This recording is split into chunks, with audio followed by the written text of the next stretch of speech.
Men don't lose their kingdoms to armies. They lose them to a smile. History is merciless to the man who chooses wrong. It does not record his suffering, build monuments to his intentions, or honor the battles he thought he fought. Instead, it reduces him to silence, to the slow erosion of everything he might have been. Not because he was evil or weak, but because he mistook softness for peace. He never saw the match in her hand until his life was already burning. Most men don't fall by sword or storm. They fall by choice. A beautiful one, a seductive one, the kind that smiles sweetly and whispers, "I love you," even as it drains the fire from their soul. No one warns you of this downfall. Not your mother, her love is blind. Not your friends, they're lost in their own illusions. And society? It feeds on your ruin. It profits from your delusion. It sells you romance and calls it destiny. But Machiavelli knew. He never wrote for dreamers. He wrote for rulers, for men who understood that the gates of their life are sacred and that every choice is a battlefield. In his eyes, every woman is either an ally or an assassin. Men judge more by the eye than by the hand, he warned. Everyone sees what you appear to be, but few understand what you truly are. And so it is with her. The undiscerning man notices makeup, curves, and charm. The wise man studies her silence, her discipline, the choices she makes when no one is watching. He watches not her performance, but her patterns. Because in truth, there are only two kinds of women in this world: beneficial or destructive. Not maybe, not she's working on herself, not it's complicated. She either multiplies your life or she drains it. There is no middle ground. And the darkest truth, the most destructive women are often the best at appearing beneficial. They smile while they sabotage. They praise your ambition even as they pull you off course. If a man has not mastered his own hunger for beauty, for affection, for validation, he will mistake this trap for love. He will call betrayal romance, manipulation compromise, and collapse commitment, until nothing remains to be named at all. Machiavelli warned, "He who seeks to deceive will always find someone who allows himself to be deceived." And the man who chooses based only on appearances, who crowns lust and calls it loyalty, has already surrendered. The ink of his downfall simply hasn't dried. The greatest threat was never the woman herself. It is the man's blindness to what she is. Beauty blinds the undisciplined. And in a world that trains men to worship the surface while ignoring substance, weak kings are manufactured. Men built on sand instead of stone. Machiavelli didn't write for romantics. He wrote for rulers, and a ruler guards his gates. He does not let emotion wear the mask of opportunity. He does not mistake chaos for passion or drama for depth. A destructive woman doesn't need to shout. She only needs to distract you from your path, your purpose, your principles. She erodes your fire by making you explain it. She dulls your edge by calling it too much. And before you know it, you've traded your throne for her comfort. The wise man recognizes it for what it is, an emotional weapon wrapped in mascara and soft kisses. So when he looks at a woman, he does not ask, "Is she beautiful?" He asks, "Can she stand beside my vision without trying to control it?" That is the test. And the tragedy is that most men never ask the question until everything they built is already ash. Because she doesn't come with thunder, nor cloaked in chaos. She arrives softly, like the answer to every ache you could never name. She looks at you as if you were a god, as if she has waited her whole life to worship. But beneath that gaze lies the snare, a trap disguised as devotion. A beautiful one is often engineered in the dark corners of her own unmet needs, her buried hunger, and her unhealed wounds disguised as devotion. And you, starved for respect, for peace, for softness in a world that only offers war, don't fall in love. You fall into dependency, into a fantasy sculpted from your own emotional starvation. She begins by studying you, not to know you, but to mirror you, to become exactly what your broken parts crave. She is a shapeshifter, a reflection, not a woman but a strategy. She gives affection only to bind you. She praises your masculinity until it threatens her control, and then she cuts it down, subtly, with sarcasm masked as jokes, with questions that twist your clarity into confusion, with emotional fog that makes you apologize for your own intensity. You've changed, she says, and you believe her, so you start to shrink, not because she demands it outright, but because you think you must, to keep her, to keep the peace, to keep love alive. But it isn't love.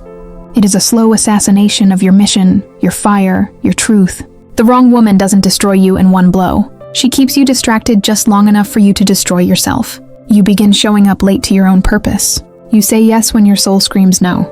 You bend and bend and bend until you finally snap. And even then, she makes it feel like your fault. She cries. She blames her past. She says she only needs reassurance. And because you are a man, a builder, a protector, you give it again and again, until you are pouring yourself into a cup that has no bottom. Machiavelli warned of this too. The wise man does at once what the fool does finally. By the time most men awaken, they've already handed her the keys to the kingdom and burned the map back to themselves. But if you watch closely, you can see the signs long before collapse. It's in how she handles your boundaries, how she reacts to your discipline, how she responds when you say no. A good woman is drawn to your structure. A destructive woman is offended by it, because structure limits chaos, and chaos is her throne. She does not want partnership. She wants possession. She wants you soft enough to manipulate, strong enough to protect her, but never so strong that she can't control the story. This is where most men fail. They confuse emotional intensity with depth. They mistake the storm for love, the fire for passion. But it is only a test. A wise man does not marry chaos because it feels exciting. He names it for what it is. An anchor dressed like wings. You must look beyond how she touches you, how she whispers your name, how she makes you feel like a king. None of that matters if she cannot stand beside your throne without plotting to melt it down. If she cannot celebrate your mission without needing to be the mission, then she is already planning your funeral. Not literally, but spiritually, psychologically. She does not want to follow you. She wants to wear your skin, to take your strength, your clarity, your certainty, and use them to build a world where you no longer exist. You must not let her. You must know your worth so deeply that even the most intoxicating woman cannot seduce you away from your throne. Because the truth is brutal but freeing.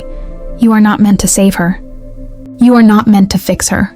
You are not her therapist, her father, or her emotional rehab. You are a man, and your life is a kingdom. Protected at all costs. The right woman does not come to rescue you. She does not arrive with fireworks or floods of praise. She enters like dawn, subtle, steady, certain. She does not chase. She does not beg for your time, your energy, your attention.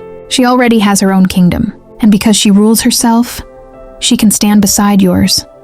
And she doesn't need your world to feel complete. She sees you, not just the warrior, not just the builder, not just the provider. She sees the sacred burden beneath your armor, the man behind the mission, and she does not flinch. Where the wrong woman competes with your purpose, this woman aligns with it. Where the wrong woman needs you to dim your light, this one fans your fire. Not blindly, but with intention, with discernment. She doesn't worship you, she respects you, and respect sharpens a man. It calls him to rise, to stay clean in a dirty world, to remain disciplined when comfort calls his name. When the world tries to drag you down, she becomes gravity in reverse, pulling you higher. A man becomes twice as dangerous when the right woman believes in him. She wastes no time in drama. She is too focused, too calibrated. She speaks in calm truths, not emotional traps. Her silence is not punishment. It is space for you to lead, to think, to grow. She doesn't test your masculinity. She anchors it. She doesn't break you open. She waits until you choose to let her in. And when you do, she never weaponizes your wounds. She doesn't fear your darkness. She walks into it with her own light. She holds you accountable, not to control you, but because she refuses to watch you betray yourself. She wants your success, not for the lifestyle, but for the legacy. She isn't building castles in her imagination. She's laying foundations, brick by brick, with you. You'll know her by the peace she brings, not the kind that dulls you to sleep, but the kind that sharpens your awareness. With her you are present, awake, because with her there are no games, only clarity. She doesn't need to be the center of your world. She simply wants to walk beside you as you build it. That is how you will know, not by how loudly she loves you, but by how fiercely she stands with you when the world goes quiet. The right woman does not complete you. She challenges you. She calms you. She clarifies you, and in doing so she crowns you. But here's the twist. You will not attract her if you are still at war with yourself. You won't even recognize her if you're addicted to chaos. If you crave intensity over intimacy, if you mistake drama for depth, You will call her boring. You'll say there's no spark. But the truth is, she doesn't feed your wounds. She speaks to your higher self, and if that self is buried under pain, you won't be able to hear her. That is why the right woman is not just a gift. She is a mirror. She reflects your potential, but only if you are ready to see it. The question is, can you stand beside a woman who doesn't need saving? Can you bear the weight of being fully seen? Can you rise not because she pushes, but because she believes? Because the secret is this: you do not lead her by overpowering her. You lead by mastering yourself, by becoming a man worthy of trust, of respect, of devotion. Not obedience, but loyalty, freely given. She chooses you every day. Not out of fear, not out of dependency, but out of alignment. And in that quiet, unshakable bond, empires are born. For there is a silence more powerful than rage, a stillness stronger than war, and the man who learns both becomes unbreakable. Not because life gets easier, not because women become safer, but because he becomes sovereign. You cannot control who enters your life, but you can control who you are when they do. That changes everything. The weak man blames. He builds shrines to betrayal, memorials to heartbreak, and calls it truth. But the strong man, he alchemizes. He takes betrayal and forges it into discipline. He takes heartbreak and learns discernment. He takes chaos and builds order. He does not seek revenge, he seeks evolution. Because the greatest revenge is becoming a man no one can manipulate. Not because you are cold, but because you are clear. Not because you shut down, but because you finally understand. You've seen the darkness in them, and you've faced it in yourself. And now, you move with precision. You no longer chase beauty, you seek peace. You no longer crave attention, you crave alignment. You no longer need to prove yourself, because you already know yourself. And from that self-possession, you become dangerous. Not loud, not boastful, but dangerous in the way a lion is. Calm, present, decisive. You don't argue, you exit. You don't beg, you observe. You don't force, you flow. But behind that flow stands a fortress. A fortress built on the discipline of a man who once faced his own reflection and refused to look away. If you want to attract a powerful woman, you must first conquer the boy within you. The boy craves validation. The boy wants love without earning it. The boy attaches himself to appearances, falls for empty promises, and loses himself in pleasure. But the man, he waits. He watches, he tests, not out of insecurity, but out of wisdom, because he knows the wrong woman can derail his purpose. And the right one, she won't let him escape it. The right woman doesn't demand greatness with her words. Her presence requires it. She will not tolerate your mediocrity. She will not worship your potential. She will mirror your reality, and in that mirror, she will either ignite your greatness or expose your weakness. When that moment comes, don't run, don't hide, don't blame her. Thank her, because she has shown you who you truly are. And from that truth, the real work begins. The work of building yourself, not for women, not for approval, but because you are done living beneath your calling. You stop fearing solitude because you no longer fear yourself. You stop needing constant attention because you have focus. You stop craving power over others because you have mastered power over your own mind. And that is what makes a man untouchable. A man anchored in purpose, disciplined in habits, and ruthless with his standards will never beg for loyalty. Loyalty comes to him naturally, through character, not manipulation, through presence, not performance. When you become this man, calm, grounded, powerful, you will not fear losing a woman. Because you will know you never lose what is aligned. You only lose what was never meant to stay. And that is not tragedy, that is refinement. Let her go, let her betray, let her mock, let her run, and bless her departure. Because in the burning of that bridge, you will find your freedom. And freedom, real freedom, is the foundation of masculine power. So the next time you face the mirror, ask yourself, am I building in the image of truth or reacting to pain? Pain will always offer an excuse, but truth will give you the throne. There comes a time in every man's life when he must choose. Will I live by accident or will I rise by design? Because here is the brutal truth. No one is coming to save you. Not your parents, not your friends, not some perfect woman with tender hands. No one. And this is not a curse. It is your initiation. You were not born to be rescued. You were born to build, to craft yourself from the ashes of failure, to rise from betrayal, to stand tall in the ruins of everything you once mistook for love. This is where men are made, not in soft beds with whispered promises, but in silence, in solitude, in sweat, in sacrifice. The world does not reward the man who waits. It rewards the man who moves through pain, through confusion, through the voices in his head that whisper he is not enough. Because those voices are liars, and a man who learns this becomes unstoppable. Echoes remain of the boy who once begged to be chosen, but that boy is gone. You are no longer waiting. You are the architect now, the builder, the commander of your own destiny. And from this moment on, every choice you make will either build your kingdom or surrender it to the ruins of your past. Here's the truth no one tells you. The wrong woman will cost you years. She will drain your energy, cloud your vision, and disorient your sense of self. But she is not the real enemy. The true enemy is blindness, your lack of standards, your hunger to be loved without boundaries, your addiction to fantasy. That is what leaves you open to manipulation. But the moment you awaken, the moment you see clearly, everything changes. You stop chasing love. You begin commanding respect. You stop seeking softness. You start seeking strength. You no longer need someone to complete you.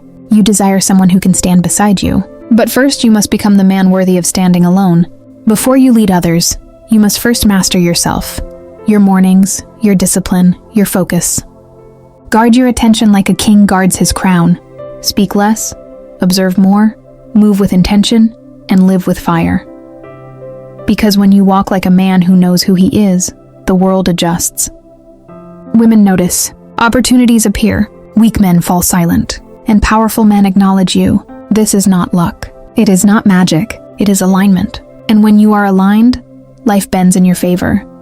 When a woman enters your life, she will feel that alignment, and she will test it. Not to destroy you, but to see if you are who you claim to be. She will press against your silence, your purpose, your values. And in that moment, you will either collapse or confirm your sovereignty. That's why the work must be done before she arrives. The iron must be hot before the strike. The vision must be sharp before the distraction. The man must be forged before the storm. Love is not for the untested. It is for the chosen. And the chosen are not picked by chance. They are earned through fire. So stop asking if she is the right one. Ask instead, am I the man who can lead, protect, and walk away if needed? Because when you become that man, you'll never beg for love, never cling to chaos, never betray your mission for comfort. It's not with apology, not with hesitation, but with fire in your eyes and steel in your spirit.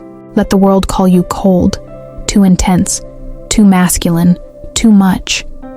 Good. That means you're doing it right. In a world addicted to noise, you have chosen clarity.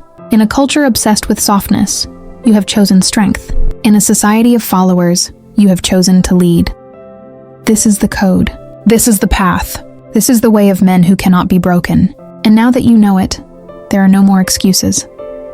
If this message pierced through the noise and awakened something ancient in your chest, don't just scroll away. Subscribe to Socrates. This isn't entertainment. It isn't motivation. It's a mirror, a sword, a map for men who refuse to live small. Share this with a brother who has forgotten himself. Remind him of the cost of choosing wrong, of loving blind, of living weak. You were not made to be tame. You were not made to be used. You were made to see clearly, to choose wisely, to rise ruthlessly. This is Socrates. And here, we don't play nice with illusions.